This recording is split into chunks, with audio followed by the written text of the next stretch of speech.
It's not an easy thing to do. It's a very hard task to be a leader of men.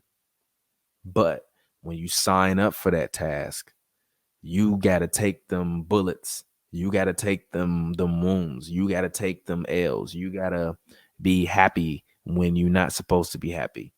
You got to give more even though you don't want to give more. You got to acquiesce to people's demands and succumb to feelings and rid yourself of emotion, because people will use your emotion to not only denigrate you, not only misuse your time and your money and your effort, but also use and abuse your emotional security. And when I look at Luka Doncic and the way he's been behaving, and I get it, Dorian Finney-Smith was his guy. Jalen Brunson was his guy. At the end of the day, bro, you got to get over that shit. You got new guys here. You got to play with them. You have to lead. You have to command. You have to demand excellence, not only from them, but from yourself. You have to show up and be the first one there, be the last one to leave, be the one that show up 2 hours early, be the one that don't have a nickname, Luka Doncic. When you're a professional basketball player, your cardio already fucked up. You out smoking hookah all the time. So to me, we could blame Kyrie. We could say, oh, roster. We wasn't talking about the roster last year when they made it to the conference finals with basically the same roster. Yeah, they had Jalen Brunson. They have Kyrie Irving now. Kyrie Irving is a million times better than Jalen Brunson to this day. Still, give me Kyrie Irving. But when I see the losses versus the Hornets, and I see Luka Doncic pouting and whining, and every time he goes to the rim and he flails, he's like, why do you call a foul on me? Why do you call me a foul? I got hit. I'm hurt. I got hit. It's like, bro, they used to beat the shit out of Shaq. Shut your ass up and run up the court, play some defense. Literally, little floating lane. Run it down. Stop. How about you hoop? How about you not take terrible shots to end the game? Hornets were up, I believe the score was 108 to 104. It was like 49 or 44 seconds left in the second game that they played. Luka Doncic got the ball. Kyrie Irving running up court on the right side. Luka takes the ball, dribbles the ball to the left top hash mark of the key, I believe. I believe it was the left top.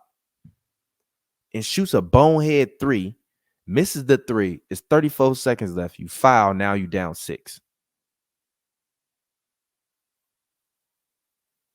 On what planet does that make sense, Luka?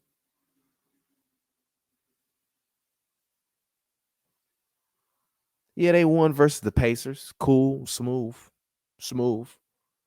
But he's the problem. It's not Kyrie. He has to grow up and mature and really become a leader of men. And he's still acting like a petulant child. And that's just facts. Luka Doncic has been acting like a petulant child, regardless of what is going on in his family life, you know. And I pray he's not dealing with death. If he is, my condolences. But even still, when bad things happen to you, you have to hold your poise. Criticizing your teammates, or I'm frustrated because we're losing. No shit, Sherlock. But you get Kyrie Irving to give you the opportunity to allow yourself to get back to the conference finals and get past the conference finals. Because you have another playmaker and dynamic scorer that is able to be on the floor, that has to be accounted for, and is so in high of regard that the Golden State Warriors can't double team you the entire game or solely put Andrew Wiggins on you alone with help coming every time you touch the ball and you drive.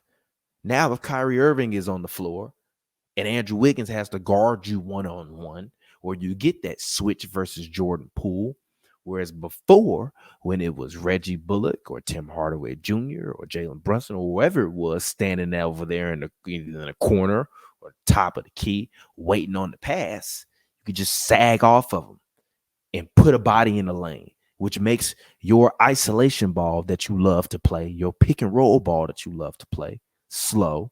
And then what you start doing is exchanging missed threes for Warriors threes, or missed threes for layups, or you can't even get a three.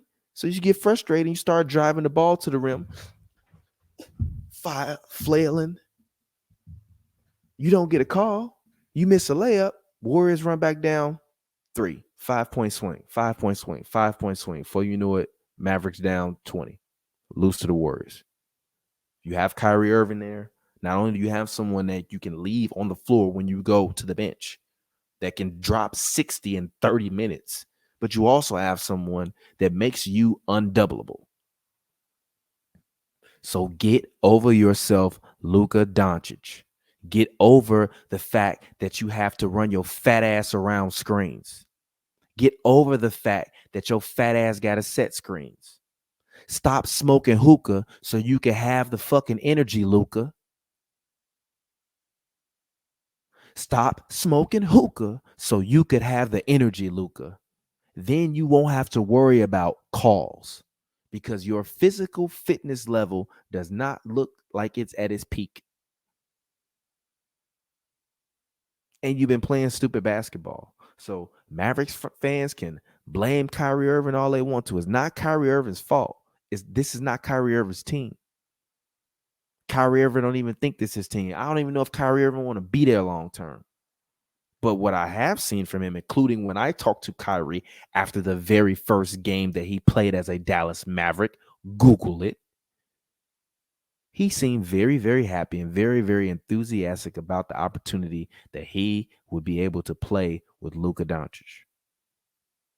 So to me, Luka, give Kyrie the ball. Let him score. Let him get you rest. And then when it's time to take over, take over. Luka has been so used to running 1,000,000 miles per hour.